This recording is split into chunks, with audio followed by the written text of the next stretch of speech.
अस्सलाम वालेकुम नाज़रीन, जैसा कि आप जानते हैं पूरा मुल्क इस वक्त बारिशों की ज़द में है। अब पूरा पाकिस्तान इस वक्त बारिशों की ज़द में है और मैं इसी सिलसिले में जा रहा हूँ गुजरात, जहाँ मुझे खबर मिली है कि बहुत ज़्यादा बारिशों ने तबाही मचाई है।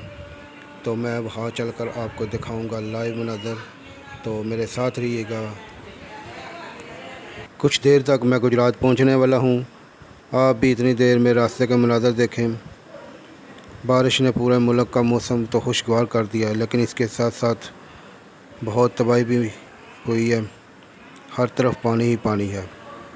देखा जाए तो एक तरफ तो हरियाली हरियाली है, और लेकिन इसके साथ साथ इसके नुकसान भी बारिश के सामने आ रहे हैं, जैसा कि गंदा पानी, आलूदगी, हर तरफ पानी। लीजिए नाज़रीन, मैं गुजरात रेलवे स्टेशन में दाखिल हो चुका हूँ। तो वाकई यहाँ के हालात तो बहुत ख़राब हैं। पूरा रेलवे स्टेशन इस वक्त पानी की ज़द में है, और चूँकि आम बार सड़क से ये प्लेटफार्म 6 फुट तकरीबन ऊंचा होता है, लेकिन देख लें कि ये रेलवे स्टेशन भी पूरा पानी से भर चुका है। गुजरात के हालात इंतहाई नाजुक हैं।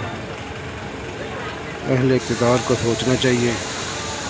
तो अभी मैं कुछ लोगों से यहाँ बात करूँगा, देखें वो क्या कहते हैं। बारिश हो रही है, अगर प्लेटफार्म का ये हाल है, इतना ज़्यादा पानी है, तो मुझे उम्मीद है बाहर सड़कों पर तो बहुत ज़्यादा पानी होगा।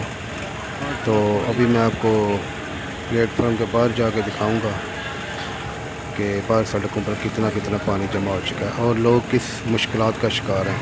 तो ठीक है, मेरे साथ रहिएगा। नाज़रीन, इस वक्त मैं गुजरात रेलवे स्टेशन से बाहर निकल आया हूँ। तो अभी मैं रिक्शे में बैठ चुका हूँ। तो प्लीज़ दुआ कीजिएगा कि इस सैलाब से मैं बाफासद निकल जाऊँ। वाकई बहुत ख़तरनाक सूरत हाल हो चुकी है। ये देखें कैसे सड़कों पर पानी जमा है, हर तरफ पानी पानी, गाड़ियाँ, रिक्शे बंद हो रहे हैं। मैं भी जिस रिक्शे पे बैठा हूँ, पता नहीं अब कहीं फंसता हूँ या निकल जाता हूँ।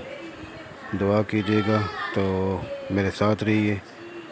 तो अभी ये लाइव मनाज़र आप भी देखते जाएं। कुछ देर पहले नाज़रीन मैंने एक आदमी से सवाल किया कि इसका ज़िम्मेदार कौन है और ये गुजरात का ये हशर किसने किया। तो उसने मुझे जवाब दिया और गुजरात का इस मसले का पानी का हल का भी बताया कि इसका सिर्फ अब एक ही हल है।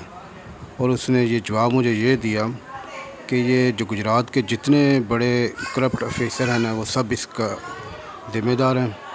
और इसका हल ये है कि गुजरात को एक मिनी एटम बम से तबाह किया जाए मुकम्मल, और जिसमें सब करप्ट ऑफिसरों को दफन किया जाए।